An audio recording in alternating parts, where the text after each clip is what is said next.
Hi, friends.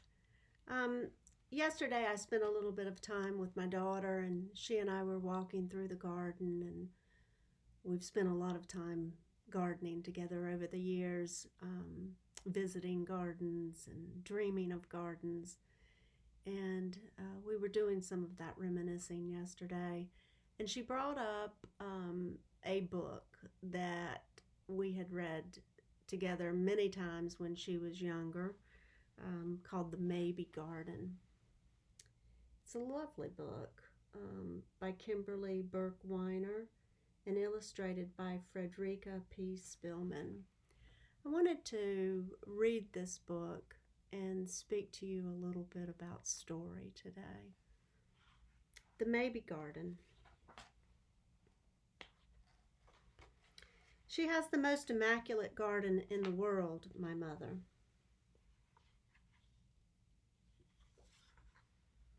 Her friends sit on the bench and smell the rows of flowers and say how lovely and straight the garden is. They drink tea and freeze when the bees buzz around the lemon slices on their saucers. The neighbors peek over the fence and ask how to prune their roses and how far apart tulips should be and if sweet peas grow better in sun or shade.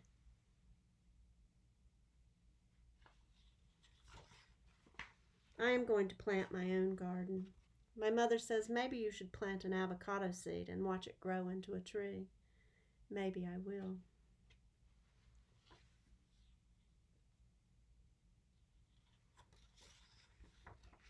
Maybe I will plant an apple tree and tie balloons to all the apples so that when they are ripe, they will fall softly to the ground.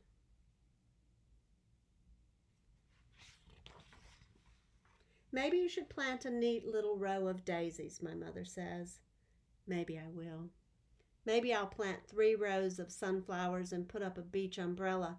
I'll get some sand from the beach and spread it under the umbrella. I'll put out some big shells for listening to the ocean.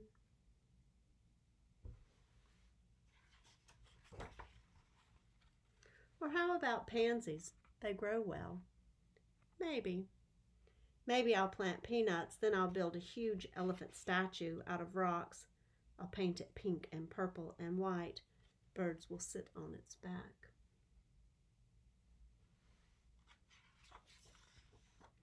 How about marigolds? They keep snails away. Maybe. Maybe I'll plant strawberries and invite the snails to live among them. I'll make tiny pink and silver houses so that the fairies can live there too.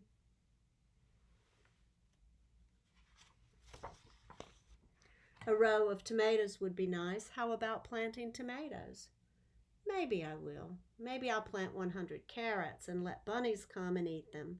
I'll paint a sign that says rabbits welcome. I'll plant clover and write deer welcome. I'll plant blackberries and paint bears welcome. But don't eat the deer or rabbits. Would you like to plant a row of poppies? Maybe I would.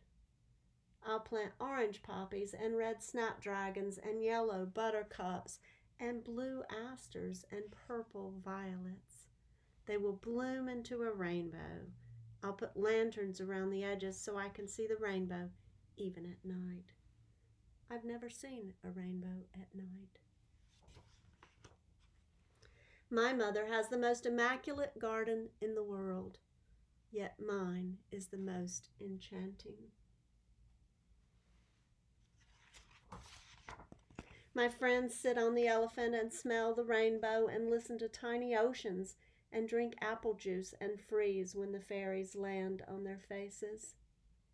The neighbors peek through the sunflowers and ask where to get waterfall rocks and what kind of leaves giraffes like and if they may use my sparkle paint. My mother is digging up part of her garden.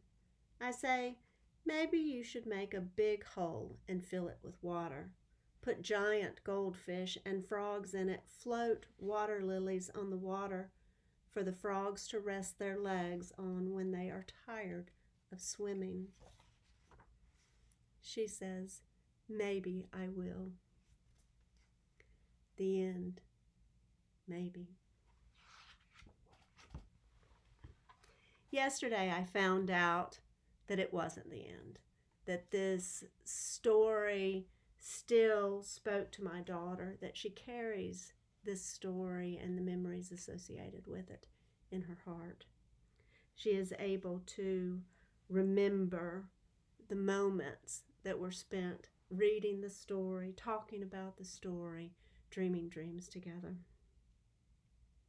It is a meaningful reminder of our life together. And I am taken by this.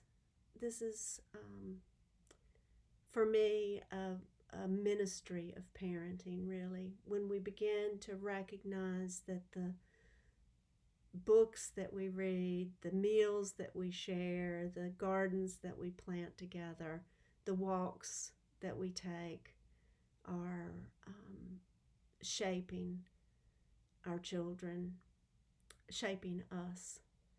And just the importance of story, it makes me think that this is why Jesus spoke in parables. Because with a story, our imagination is captivated.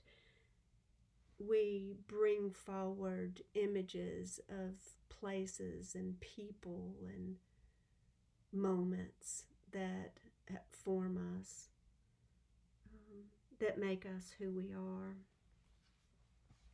And this image of the garden, of course, is so prevalent in some of our gospel readings, but very often Jesus speaks to us in parables about the kingdom of heaven, the kingdom of God, and he talks about nature, growing things. And in this one parable from Mark's gospel, the parable of the mustard seed, after remembering this memory garden with my daughter last night, I was captivated at the likeness, how God was asking us, how Jesus was asking us to imagine the kingdom of God. He says, "With what can we compare the kingdom of God, or what parable will we use for it? It is like a mustard seed, which when sown upon the ground is the smallest of all the seeds on earth. Yet when it is sown, it grows up and becomes the greatest of all shrubs, and puts forth large branches, so that the birds of the air can make nests in its shade."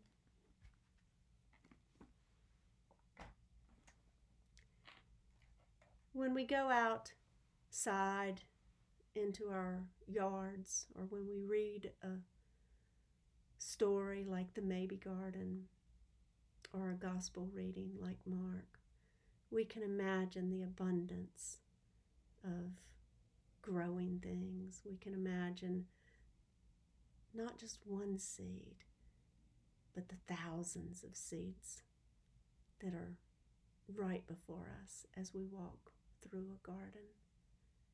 And we can wonder what it was that Jesus was wanting us to know about the kingdom of God.